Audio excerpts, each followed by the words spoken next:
فأنا ناصح لإخواني بالصدع بالحق تبيض وجوههم. السكوت في مسألة الحزبية يضرها، فاصدع بما تؤمر وأعرض عن المشركين. سلامي على دماج ورجالها والشيخ يحيى ودار العلم يا سعد بانيها.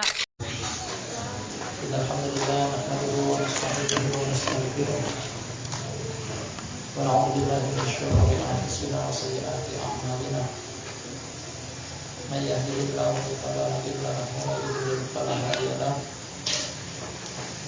أشهد أن لا إله إلا الله وحده لا شريك له وأشهد أن محمدا عبده ورسوله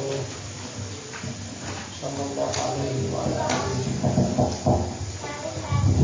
وصحبه ومن تبعه بإحسان إلى يوم الدين ثم أما بعد.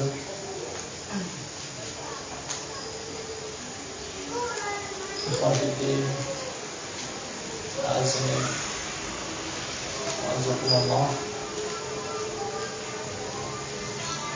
Pada pertemuan kelima dari kitab Tauhid, sesudah judul bukunya mengkaji tentang Tauhid, sebuah tulisan yang ditulis oleh Syekh Al-Mujaddid Al-Imam Muhammad bin Abdul Wahab An-Najdi Al-Tamimi. Kita berada pada bab pertama. Setelah mukadimah kita pertama telah kita selesaikan. Pada pertemuan malam sebelumnya telah kita baca rentetan dalil-dalil yang dibawakan dalam bab pertama pada tauhid wa al-akhir min ad-dunya. Judul bab yang berbunyi keutamaan tauhid serta dia bisa menghapus dosa-dosa. Sebelum kita lanjutkan masail yang terkait pada malam pertemuan kita yang beberapa kayaknya kita sedikit mengulang walau yang mengatakan dari tadi dan telah kita sesudah judul babnya bahwasanya bab ini menyebutkan tentang keutamaan tauhid. Apa di antaranya? Abu Mustamir ikut dari mana? Apa di antara keutamaan tauhid?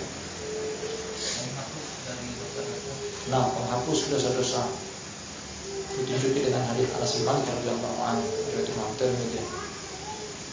Kata Allah Subhanahu wa taala dalam hadis qudsi, "Ya bani Adam, law ataitani bi qarabil ardi khataya summa laqitan la tusyrik bi syai'an la ataituka bi qarabiha." Kata Allah, "Wahai anak keturunan Adam, seandainya engkau bertemu dengan aku pada hari kiamat dengan membawa sepenuh bumi kesalahan, dosa, keliruan, maksiat, kemudian engkau bertemu denganku tanpa menyekutukan aku dengan sesuatu apapun, niscaya aku akan ketemu juga dengan engkau dengan sepenuh itu juga ampunan." Tauhid menghapus dosa-dosa. Kemudian keutamaan yang kedua, Umar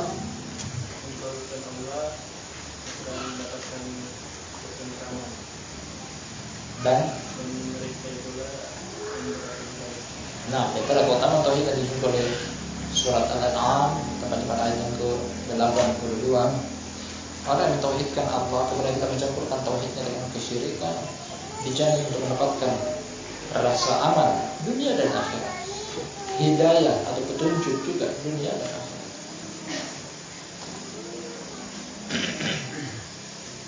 Abu Zaki keutamaan tauhid yang lain.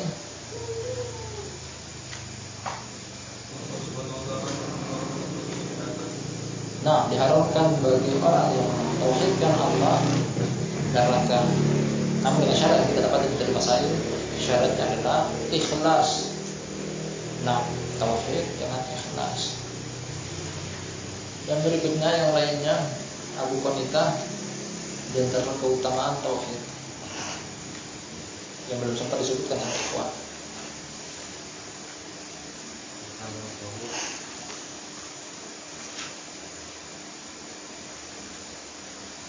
Jika sekalian yang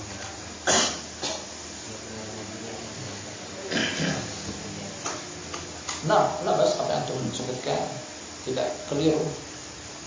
Betul, artinya antum menambahkan kepada kita fawaid yang tidak disebutkan oleh penulis.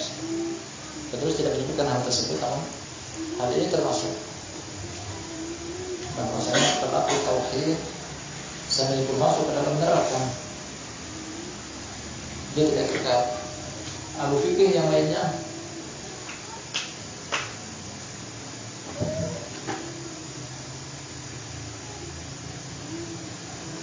keutamaan tauhid dari hadisnya Umar bin Samit belum ada yang menyebutkan. Di akhir hadis disebutkan bahwasanya keutamaan tauhid adalah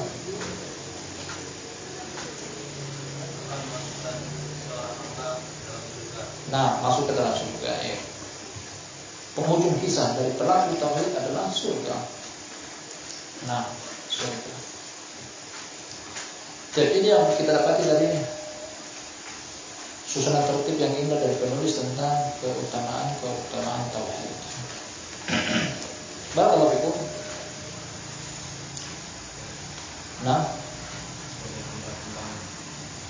Hal itu juga disebutkan di sini. Tidak ada yang lebih berat daripada kalimat la ilaha illallah. Akan datang nanti pada masailnya, pelajaran yang dipetik dari depan, termasuk keutamaan la ilaha illallah adalah, atau termasuk keutamaan tauhid adalah, tak ada sesuatu yang lebih berat daripada tauhid. Masih ada? Apa itu?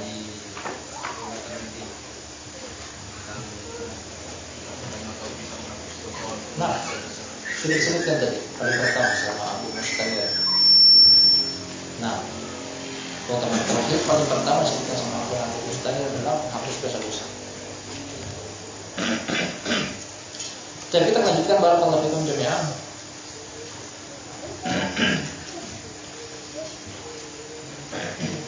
Kita ke masail, dan apa yang kita disebutkan nanti berkaitan dengan dalil-dalilnya akan kita dapat di masail.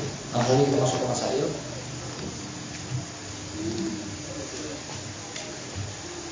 Berkata sang penulis semoga Allah merahmati beliau, Syekh Al-Mujaddid Muhammad bin Abdul Wahhab. Fihi masail, di dalamnya terdapat beberapa pelajaran yang bisa kita petik dari kumpulan dari daftar masailnya beliau sebutkan mencapai angka 20. Al-ula yang paling pertama, syi'atu fadlillah. Yang paling pertama adalah luasnya karunia Allah, luasnya keutamaan Allah, luasnya rahmat Allah.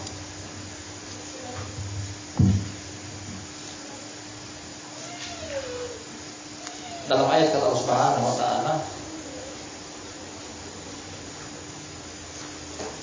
rahmati wasi'at kulla syai'. Kasih sayangku mencakup segala sesuatu. Makanya nama Allah Subhanahu wa taala, di antara nama Allah Al-Husna adalah Ar-Rahman Ar-Rahim, pengasih dan penyayang. Tambahkan banyak maha pengasih, maha penyayang. Tidak ada lebih pengasih daripada dia, tidak ada lebih penyayang daripada dia. Ar-Rahman Ar-Rahim. Meskipun Allah Subhanahu wa taala memiliki sifat ghadab, marah, benci, namun rahmat Allah lebih mendahului hal-hal tersebut.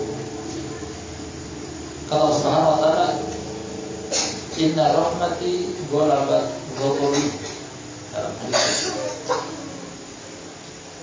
Sesungguhnya kasih sayangku mengungguli kemurkaanku. Selain Allah Subhanahu wa taala menyebutkan tentang al-wa'd wal wa'id, berita gembira kemudian ada ancaman, yang Allah perintahkan kepada Nabi kita Muhammad SAW untuk menyebutkan kedua hal tersebut. Nabi ibadi anni annal ghafurur rahim wa anna adabi wal adabul alim. Perhatikan dua hal ini.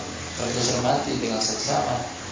Wahai Muhammad, beritakanlah kepada hamba-hambaku, Anni sesungguhnya aku Ghafurur Rahim. Aku adalah Maha Pengampun dan Maha Penyayang.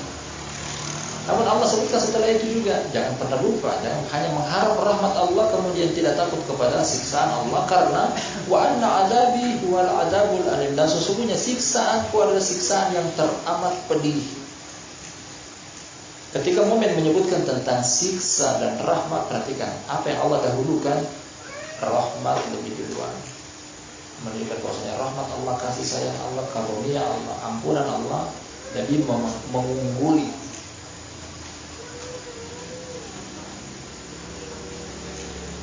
Luas. Sampai-sampai ketika ada sebagian orang yang barakallahu fikum melakukan dosa, bahkan dosanya diungkapkan dalam hadis-hadis yang telah kita baca, sepenuh bumi dosanya. Nah, seandainya saja kita katakan satu kecamatan dosanya, satu desa, satu kelurahan desanya sungguh luar biasa orang tersebut.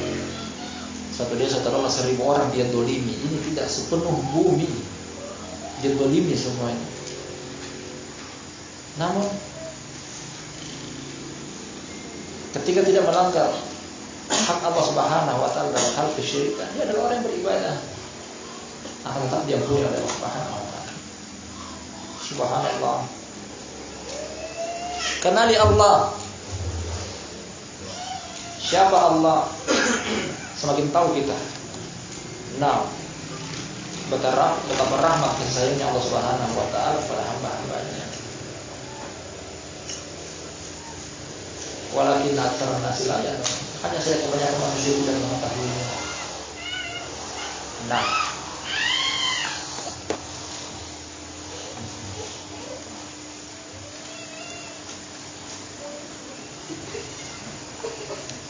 bahkan barakallahu fikum, rahmat yang mana milik Allah Subhanahu wa taala, Allah pun menciptakan rahmat ini kepada hamba-hambanya, rahmat yang makhluk. Dalam hadis Abu Hurairah kata Nabi sallallahu alaihi wasallam, Inna lillahi mi'ata rahmat, sesungguhnya Allah Subhanahu wa taala memiliki 100 rahmat. Dan sebagai riwayat, Inna lillahi, nah, Inna Allah lam khalaqa. Nah, Allah Subhanahu wa taala menciptakan rahmat 100 rahmat. Fa anzala wahidatan fa amsaka tis'atan wa tis'ina indah. Dia menurunkan satu rahmat di antara 99 rahmat tersebut, 99 dia simpan. Nanti hari kiamat kalau Allah keluarkan 6 rahmat tersebut, kasih sayang tersebut. Dengan satu rahmat tersebutlah yatarahamul ibad, saling merahmati hamba-hamba. Betapa kejam dan bengisnya binatang buas, tapi dia enggak pernah memangsa anaknya sendiri. Karena apa? Rahmat dari Allah Subhanahu wa taala yang Allah bagi-bagikan kepada hamba-hambanya. Itu baru suatu rahmat yang Allah bagi-bagikan kepada hamba-hambanya. Yang 99 Allah sisakan, simpan. Nanti di hari kiamat baru Allah Subhanahu wa taala tampakkan dan keluarkan.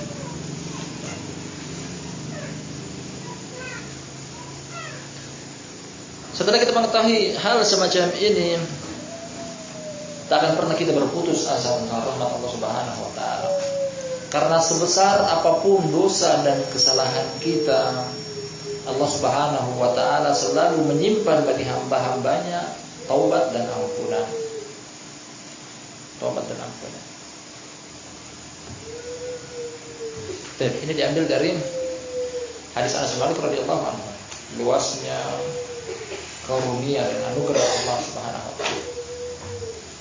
As-tsaniyah, poin yang kedua, masail yang kedua, pelajaran yang bisa dipetik dari kumpulan dalil pada bab ini. Kasratu thawabi tauhid indallah. Banyaknya ganjaran pahala tauhid di sisi Allah. Apa yang beliau bawakan baru sebagian, tidak seluruhnya. Namun baru sebagian saja membuat orang itu selalu rindu, penasaran, dan tetap menjaga untuk tetap mentauhidkan Allah Subhanahu wa taala, tidak menyekutukannya dengan sesuatu apapun. Dalam kitab beliau sebutkan bahwasanya tauhid keutamanya adalah mendapatkan rasa aman dan petunjuk. Berikutnya juga adalah masuk ke dalam surga, diharamkan bagi dia neraka, kemudian diampuni dosa-dosanya. Nah, ini yang paling utama di antara keutamaan tauhid. Bahkan keutamaan tauhid yang lain tidak sempat disebutkan di sini dari kumpulan dalil yang datang kepada kita Al-Quran dan hadis. Seperti bahwasanya orang tersebut akan mendapatkan perlindungan dari Allah, pembelaan dari Allah ketika dia adalah pelaku tauhid. Bahkan orang yang memusuhi pelaku tauhid akan langsung berhadapan dengan Allah Subhanahu wa taala. Dalam hadis Abu Hurairah di sahih kata Nabi sallallahu alaihi wasallam, dalam hadis qudsi kata Allah Subhanahu wa taala, "Man 'ada li waliyan faqad adantuhu bil harb." Barang siapa yang memusuhi wali-waliku, kata Allah Subhanahu wa taala, aku akan kumandangkan bagi dia peperangan. Perhatikan. Orang-orang yang tauhidkan Allah Subhanahu wa taala, pelindung dia, pembela dia, pemelihara dia adalah Allah Subhanahu wa taala. Dari sisi lain bahwasanya orang-orang yang tidak mentauhidkan Allah, dia melindungi diri dia sendiri, menjaga diri dia sendiri. Ketika Allah Subhanahu wa taala telah menjaga pelaku tauhid, siapa yang berhadapan dengan dia? Banyak sekali keutamaan tauhid. Di antaranya juga adalah dijamin kehidupan dunia. Nah, dijamin bagi dia kehidupan yang sejahtera. Kata Allah Subhanahu wa taala, "Man 'amila sholihan min dzakarin aw untha wa huwa mu'minun falanuhyiyannahu hayatan thayyibah." Barang siapa yang beriman serta beramal soleh, kata Allah Subhanahu wa taala, kami akan hidupkan dia dengan kehidupan yang sentosa. Intinya tauhid. Terjamin dunia dan akhirat.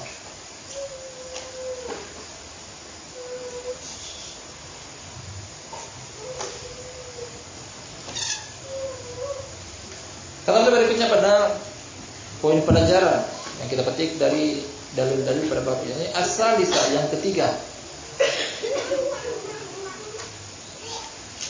takfiruhu ma'adzalika lidzunub, bersamaan dengan keutamaan tauhid yang begitu banyak, selain itu juga adalah menghapus dosa-dosa. Nah, menghapus dosa-dosa.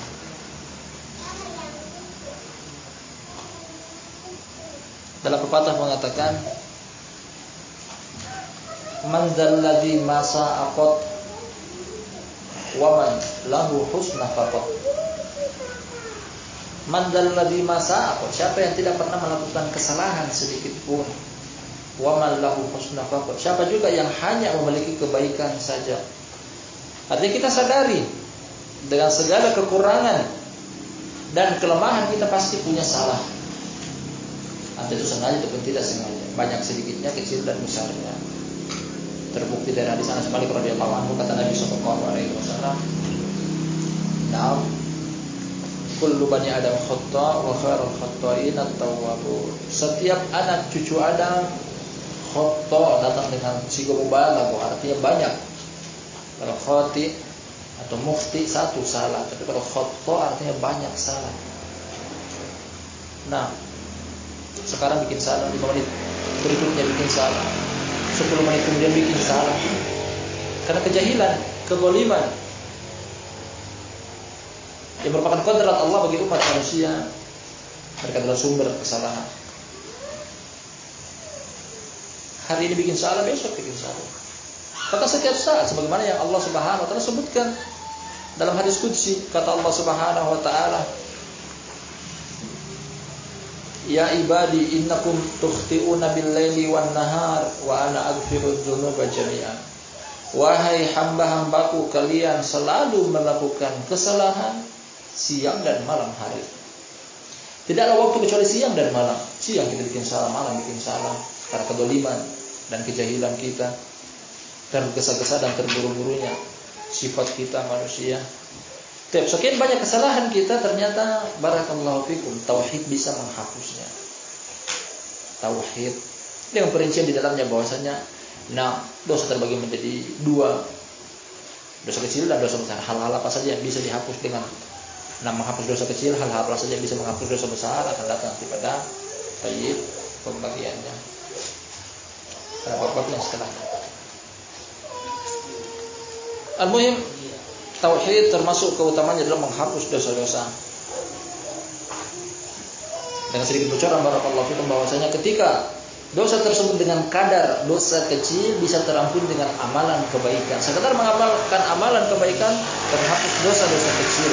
Namun kalau kadar dosa tersebut dosa besar tidak bisa diampuni kecuali dengan taubat. Nah, disertai dengan taubat dan istighfar akan terampun dosa-dosa besar. Kalau dosa kecil bisa dihapus dengan amalan-amalan kebaikan. Dalam surat Hud kata Allah Subhanahu wa taala, "Aqimis sholata." Nah, tarafain nahar wa zulafan minal lail innal hasanati yudhibna sayyi'at dzalika dzikra lidzakirin. Kata Allah Subhanahu wa taala, tegakkanlah salat dua sisi, siang, pagi dan petang. Wa zulafan minal lail, dan pertengahan malam. Innal hasanati yudhibna sayyi'at. Sesungguhnya kebaikan bisa menghapus dosa, hapus kejelekan. Namun dosa yang bisa dihapus adalah hanya pada kadar dosa kecil. Ada dosa besar ditunjuki bahwasanya tidak bisa kecuali dengan ampunan dan istighfar. Dan hadis Abu Hurairah dalam sahih kata Nabi sallallahu alaihi wasallam, "As-shalawatul khams wal jumu'atu ila jumu'ah wa ramadan ila ramadan mukaffiratun bima bainahunna idza tunibatil kaba'ir." Yang artinya kata Nabi sallallahu alaihi wasallam, antara satu waktu salat dengan salat yang lainnya, salat 5 waktu. Antara satu Jumat dengan Jumat yang berikutnya, 2 kali Jumat, salat Jumat. Antara bulan Ramadan dan bulan Ramadan ibadah puasa yang mulai padanya, mukaffiratun lima bainahunna, akan menghapus dosa-dosa di antara kedua hal tersebut. Kapan itu? Idza tunibatil kaba'ir, ketika yang dia jauhi adalah dosa besar. Dosa-dosa kecil terhapus dengan amalan-amalan tersebut. Selepas sholat maghrib bikin dosa, ketika datang waktu sholat isya dia sholat, terhapus dosa dia. Nah, setelah sholat isya dia melakukan dosa, datang waktu sholat subuh dia sholat, terhapus dosa dia sebelum sholat subuh. Pekan ini bikin dosa, datang hari Jumat dia sholat Jumat, akan terhapus dosa-dosa dia pada pekan yang sebelumnya. Datang bulan Ramadan dia melaksanakan kegiatan ibadah pada bulan Ramadan, akan terhapus bulan Ramadan. Nah, sebelum bulan Ramadan dosa-dosa dia. Hanya saja ini hanya berlaku pada dosa-dosa kecil. Adapun dosa besar, barakallahu fikum, tidak bisa diampuni oleh Allah Subhanahu wa taala kecuali dengan taubat dan istighfar. Dari poin ini intinya barakallahu fikum bahwasanya tauhid bisa menghapus dosa-dosa. Pelihara tauhid kita, jaga tauhid kita, karena itu merupakan modal utama keselamatan kita dunia dan akhirat. Ar-rabi'ah, yang keempat,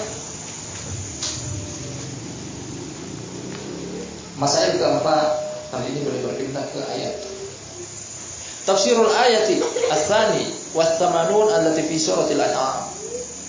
Tafsir ayat yang ke-82 pada surat Al-An'am merupakan dalil pertama pada bab ini. Yang telah kita baca sekaligus kita telah terangkan bahwa tauhid ketika tidak dicampurkan, tidak campur adukan dengan kesyirikan, kezaliman yang paling besar adalah kesyirikan. Nah, dia akan mendapatkan rasa aman yang sempurna serta diberikan hidayah. Ini berlaku dunia dan akhirat. Makanya kata Allah Subhanahu wa taala, "Inna awliya Allahi la khaufun 'alaihim wa la hum yahzanun alladzina amanu wa kanu yattaqun." Ini syaratnya. Amanu, al-iman, wa kanu yattaqun, dan takwa adalah tauhid. Dijuluki wali-wali Allah. Apa kebaikan bagi mereka? La khaufun 'alaihim, tidak merasa takut, mereka tidak takut. Wa la hum yahzanun, tidak bersedih hati. Tidak takut akan apa yang akan mereka hadapi di kemudian hari, tidak bersedih akan apa yang telah mereka lewati dari hari-hari mereka yang lalu. Inilah keamanan yang sempurna, rasa aman yang sempurna. Jadi bukan cuma keamanan di dunia, bahkan keamanan di akhirat. Nah, aman di dunia, aman di akhirat. Subhanallah. Hidayah di kehidupan dunia, hidayah pula di kehidupan akhirat. Wa qalu alhamdulillahilladzi hadana li hadza wa ma kunna linahtadiya laula an hadana Allah. Allah Subhanahu wa taala mengungkapkan tentang perkataan-perkataan orang penduduk surga. Dan mereka berkata, alhamdulillah, segala puji bagi Allah yang telah memberikan kita petunjuk akan hal ini, petunjuk untuk sampai ke dalam surga. Surga adalah petunjuk.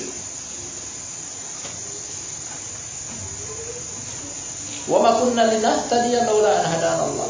Kita tidak akan pernah mendapatkan petunjuk kecuali apa yang Allah berikan kita dari petunjuk. Nah, ibarat kalau fikum apa yang Allah janjikan tentang orang yang bertauhid, tidak mencampur adukan dengan kesyirikan, akan mendapatkan rasa aman dan petunjuk dunia dan akhirat, bukan cuma dunia saja, bahkan akhirat.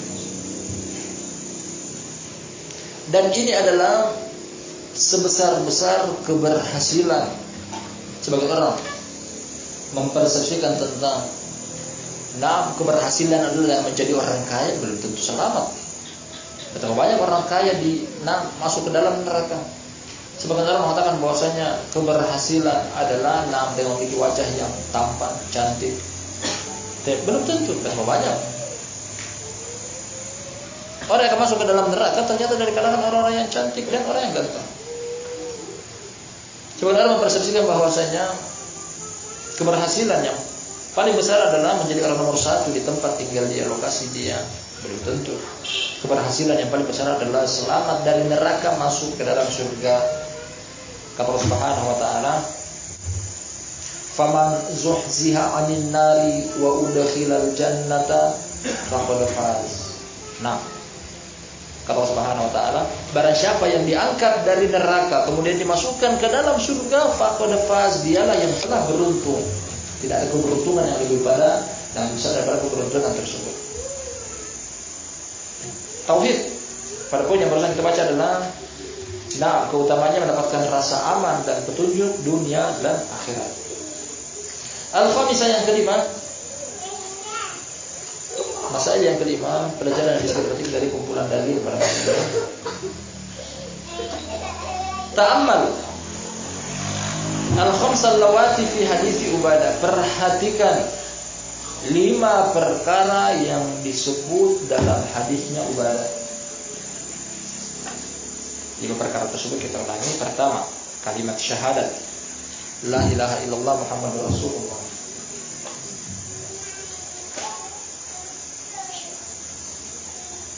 Ini paling pertama. Pentingnya 5 perkara ini, yang paling pertama adalah kalimat syahadat la ilaha illallah Muhammadur Rasulullah.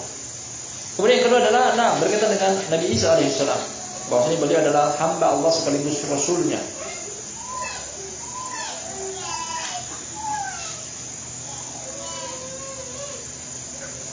Kemudian berikutnya juga adalah tentang yang ketiga, Nabi Isa selain dia adalah hamba sekaligus rasul utusan Allah Subhanahu wa taala, wa kalimatuhu alqaha ila Maryam wa ruhum min.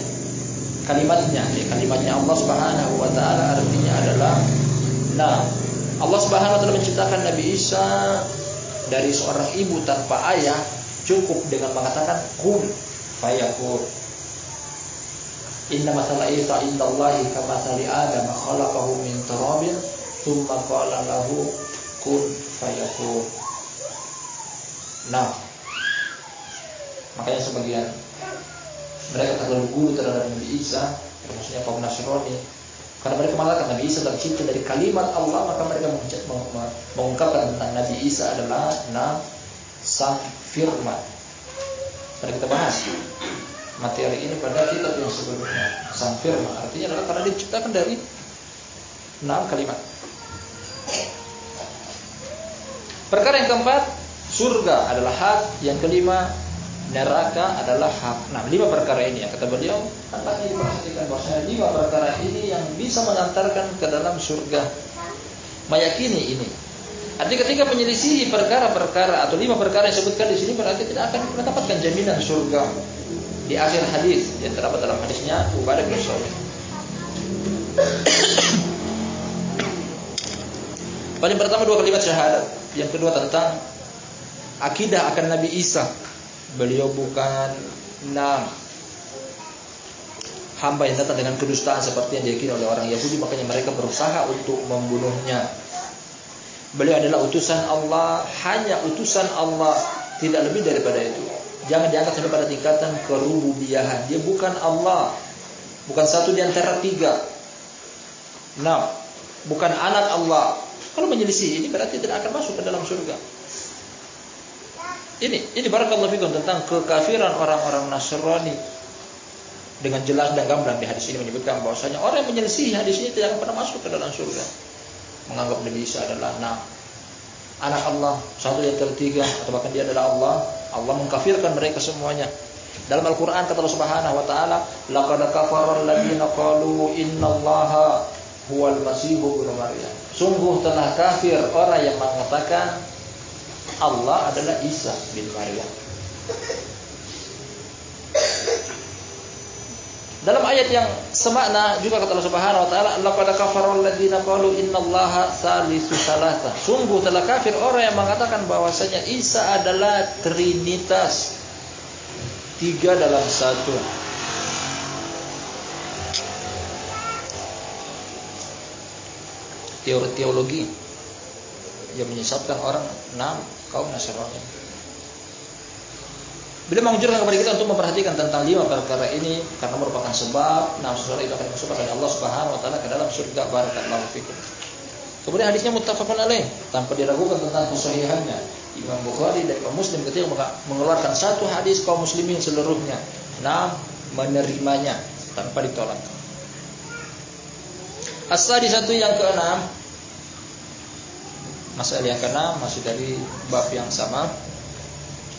Annaka idza jama'ta bainahu wa bain hadits itban wa ma ba'dahu tabayyana laka ma'na qauli la ilaha illallah wa tabayyana laka khata'ul maghrurin. Nah, satu poin ini pelajaran yang kelima perlu sedikit konsentrasi padanya, fokus padanya, karena beliau ingin mengajak kita untuk memahami satu dalil digabungkan dengan dalil yang lainnya. Apa itu? Yang ditunjuk oleh hadis itban, tepatnya hadis yang kedua.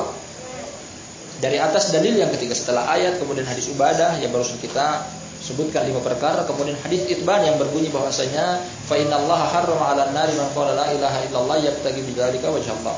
Karena sesungguhnya Allah Subhanahu wa taala mengharamkan kepada neraka siapa yang mengucapkan la ilaha illallah mengharap dengan perkara tersebut wajah Allah, ikhlas. Nah, ikhlas. Kemudian yang beliau ingin gabungkan adalah hadis pada hadis Ubadah bin Samit radhiyallahu anhu bahwasanya tauhid tidak akan bermanfaat tauhid tersebut kecuali ikhlas. Ini termasuk syarat di antara diterimanya kalimat la ilaha illallah.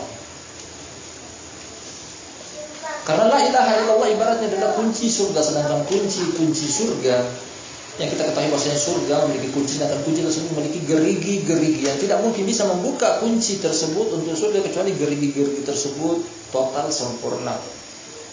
Nanti ada syarat-syarat untuk bisa menjadikan la ilaha illallah sebagai kunci surga. Di antara gerigi-gerigi tersebut yang merupakan syarat dari la ilaha illallah adalah disebutkan dalam hadis Itban bin Malik, ikhlas karena Allah Subhanahu wa taala. Beliau katakan di sini, wa tabayyana laka khata'ul maghrurin. Jelaslah bagi engkau tentang kesalahan-kesalahan orang yang tertipu dengan ini. Apa maksud beliau? Kita implementasikan dengan fakta di zaman sekarang. Betapa banyak orang yang sering mengucapkan kalimat la ilaha illallah, bahkan mungkin lebih banyak daripada sebagian orang yang melakukan tauhid. Dalam sehari mereka bisa berzikir la ilaha illallah, la ilaha illallah 1000 kali, 5.000 kali, 10.000 kali, bahkan 1 juta kali.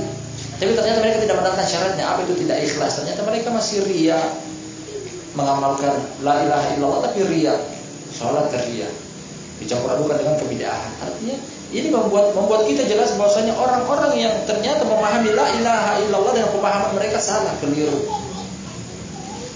Terkadang mereka cuma mengatakan la ilaha illallah tapi tidak tahu apa maknanya. Mengatakan la ilaha illallah tidak tahu apa konsekuensinya. Mengucapkan la ilaha illallah ternyata masih menyelisihi syarat-syarat dari la ilaha illallah.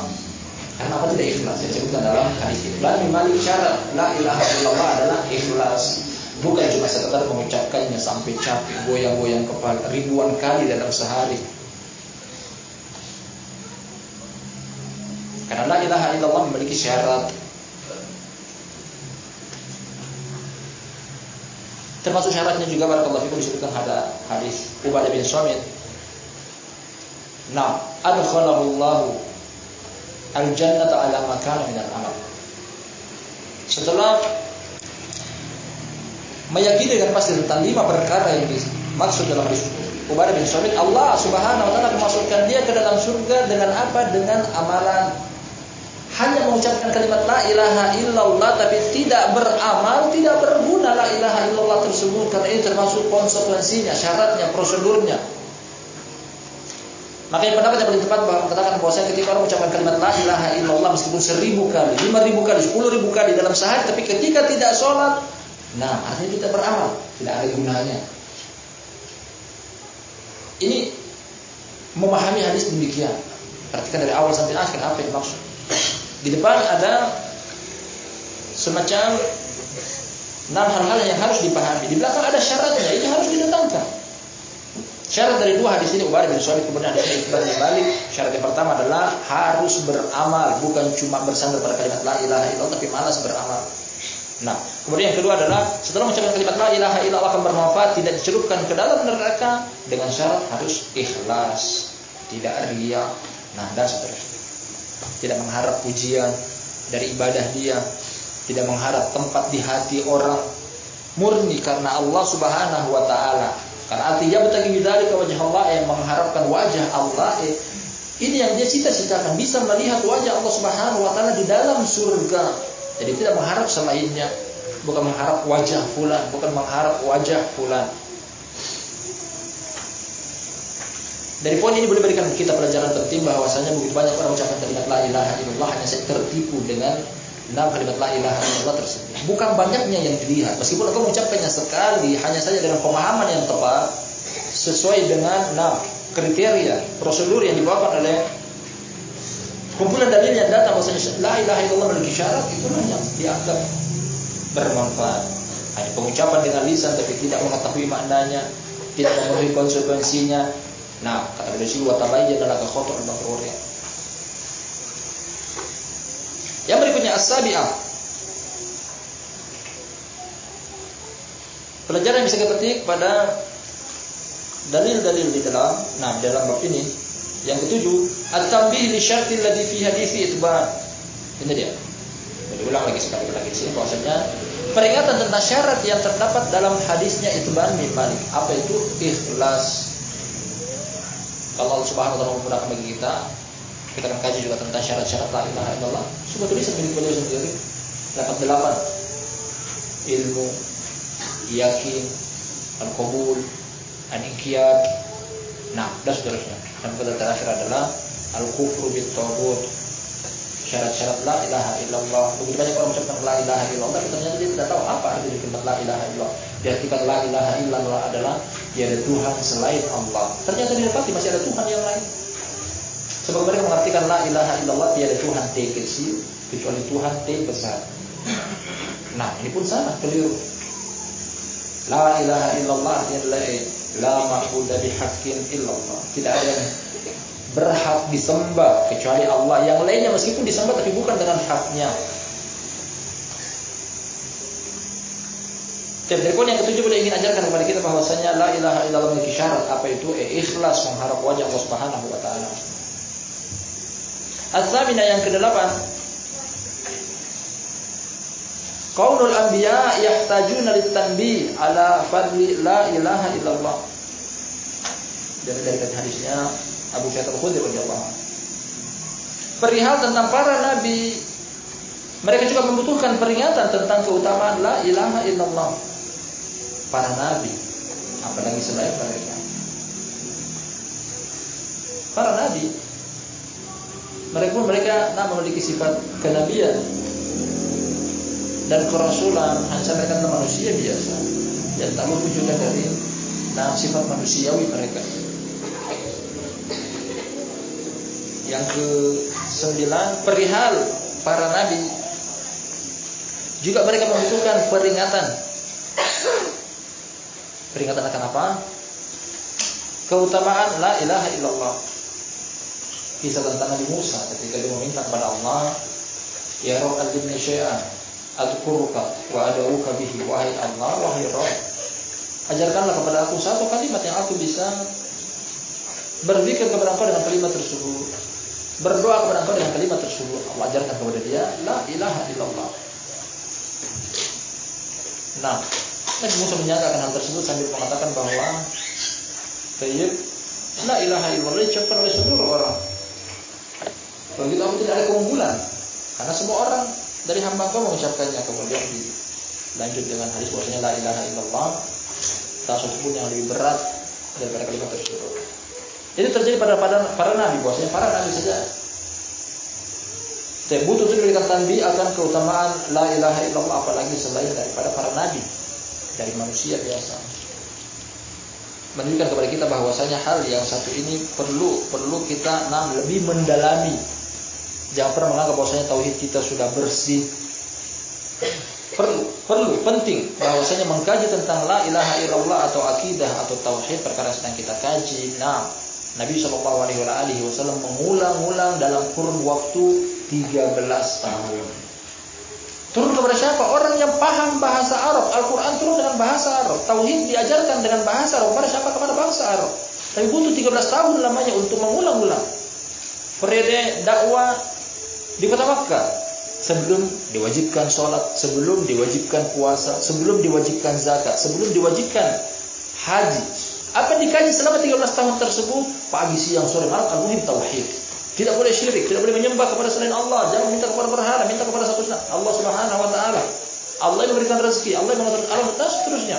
Tauhid dalam kurun waktu 13 tahun, makanya kita baru mengkaji tauhid 1-2 tahun, jangan pernah menganggap bahwa tauhid kita telah bersih. Butuh untuk terus kita ulang-ulangi. Para nabi saja diberikan tanbih oleh Allah bahwasanya la ilaha illallah bukan hal yang sepele, memiliki keutamaan yang sangat besar.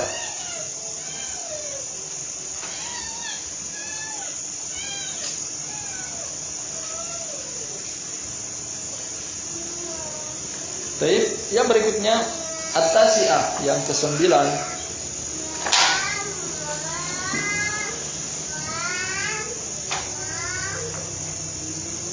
Di antara 20 masail yang terdapat dalam bab ini, at-tanbih li rujahaniha bi jami'il makhluqat ma'a anna katsiran mimman yaquluha yaqifu mizanuhu. Yang ke-9 masih berkaitan dengan hadisnya Abu Sa'id Al-Khudri radhiyallahu anhu tentang beratnya kadar la ilaha illallah. Kata beliau, peringatan tentang keunggulan kalimat la ilaha illallah lebih daripada seluruh makhluk. La ilaha illallah lebih daripada seluruh makhluk. Bersamaan dengan kebanyakan orang yang mengucapkannya, terkadang dijumpai ringan timbangan mereka, bobot badan mereka terkadang ringan kita jumpai. Tidaklah para sahabat radhiyallahu alaihim ajma'in yang merealisasikan tauhid dengan sebaik-baik perealisasian, kecuali dijumpai bahwasanya mereka adalah orang yang kurus, kerempeng, kecil, karena makannya kurang gizi. Akhirnya berarti mereka memiliki postur tubuh yang kurus, kecil. Contoh akan hal tersebut datang dari kisah Abdullah bin Mas'ud radhiyallahu anhu. Wa ma adraka mahu. Tahu kalian siapa dia? Abdullah bin Mas'ud. Yang Nabi sallallahu alaihi wasallam memuji dia bahwasanya dia adalah man arada yaqra al-Qur'an faqad tamamul fal yaqra min ibni ummi Abdul.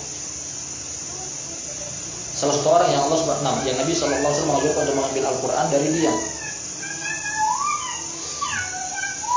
Pada salah satu perjalanan safar bersama Nabi sallallahu alaihi wasallam, Nabi sallallahu alaihi wasallam biasanya melakukan istirahat di siang hari, qaidullah, dari perjalanan safar beliau.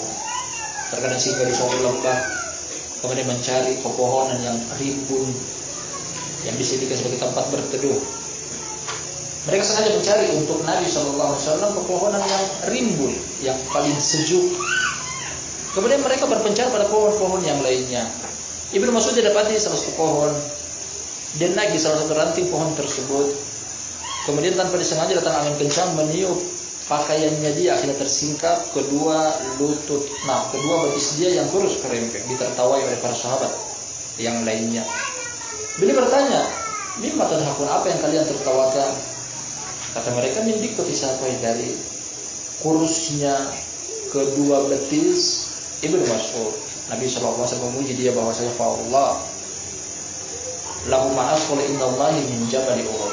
Demi Allah kedua betis yang kurus kerempeng tersebut lebih berat daripada gunung Uhud di sisi Allah pada hari kiamat. Lebih besar daripada, lebih berat daripada gunung Uhud. Artinya apa? Bobot yang ada pada diri Ibnu Mas'ud, jati dirinya lebih berat daripada gunung Uhud.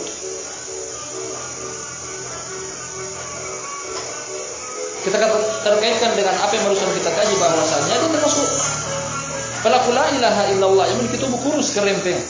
Yang disebutkan mungkin oleh sebagian orang hanya saja dimiliki bobot berat yang lebih daripada gunung Uhud.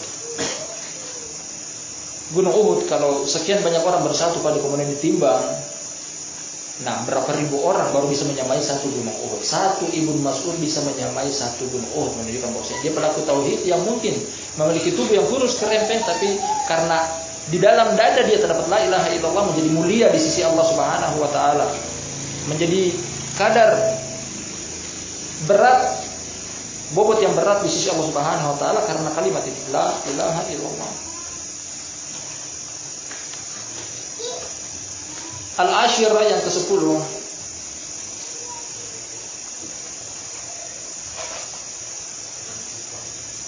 An-nas ala anna al-ardin sab'un kas-samawat.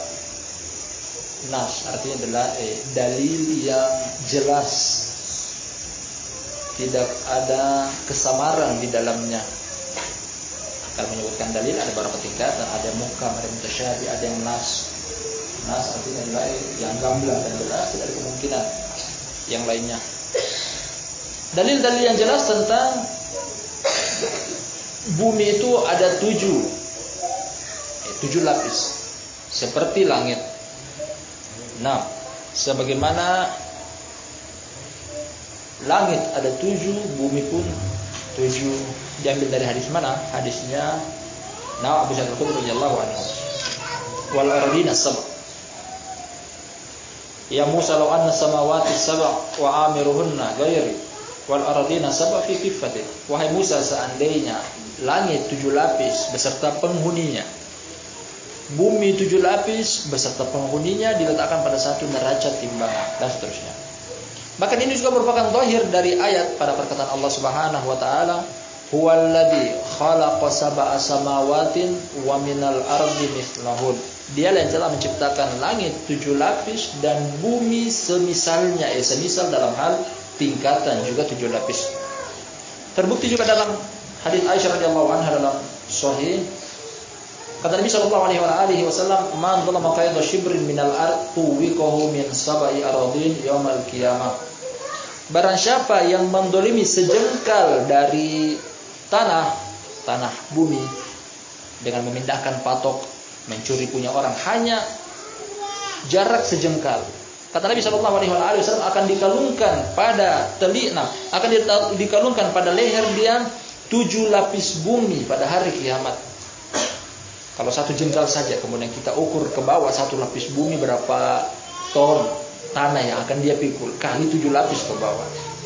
Ini baru satu jengkal, belum kalau diambil 1 hektar, 2 hektar. Nah, syahid dari inti yang kita petik pada poin ini adalah tentang 7 lapis bumi sebagaimana 7 lapis langit. Allahu a'lam tentang bentuknya, modelnya. Karena sebagian ulama juga berspekulasi bahwasanya apakah ada penghuni di 6 lapis yang lainnya, dan kita 1 lapis di antara 7 lapis tersebut, Allahu a'lam. Antara perselisihan di dalamnya. Maka di kalangan para sahabat sendiri mengatakan bahwasanya apakah ada penghuni di antara 6 lapis langit yang lainnya, Allahu a'lam. Dan ini poin ke-10, kita sengaja memilih poin yang ke-10 karena sisa 10 yang lainnya kita akan akhirkan dari waktu.